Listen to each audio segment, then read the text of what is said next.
নমস্কাৰ, এই মুহূৰ্তত আহি পৰিছে অসমৰ লগতে ভাৰতৰ বিভিন্ন প্ৰান্তৰ পৰা আজিৰ দিনটোৰ কেইবাটাও গুৰুত্বপূৰ্ণ খবৰ দিব বিচাৰিছোঁ। প্ৰথমটো ব্ৰেকিং নিউজ।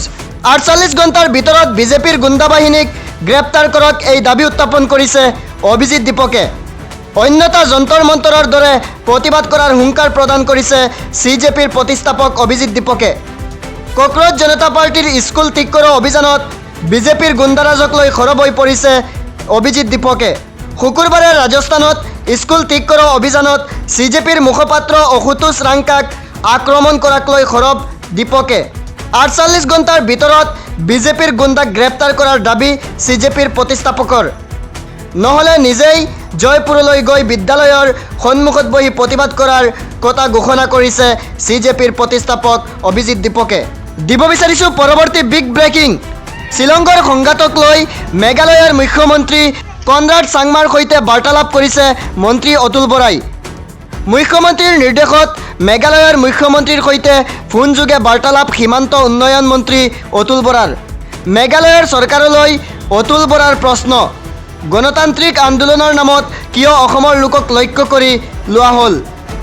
কোনো ব্যক্তিৰ বাবে যাতে দুয়োখন ৰাজ্যৰ জনসাধাৰণে ভুল সিদ্ধান্ত নলয়, তাৰ বাবে আহ্বান মন্ত্ৰীৰ। কোনো ব্যক্তি বা সংগঠনৰ কৰ্মৰ বাবে দুয়োখন ৰাজ্যৰ মাজৰ সুসম্পৰ্ক যাতে বিনষ্ট নহয়, তাৰ প্ৰতি সতৰ্ক হ'ব চৰকাৰ। পৰৱৰ্তী খবৰ।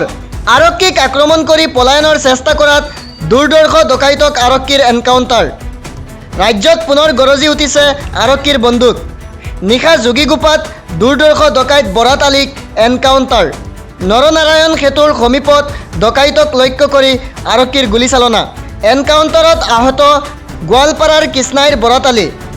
আৰক্ষী কনিষ্টবল কমল ৰায়ক আক্ৰমণ কৰি পলায়ন কৰোঁতে আৰক্ষীয়ে কৰে এনকাউণ্টাৰ।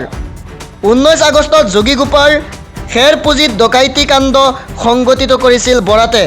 পৰৱৰ্তী খবৰ। অসম মেঘালয়ৰ সংঘাতক লৈ মন্তব্য কৰিছে ৰাজ্যসভাৰ সাংসদ যোগেন মোহনে।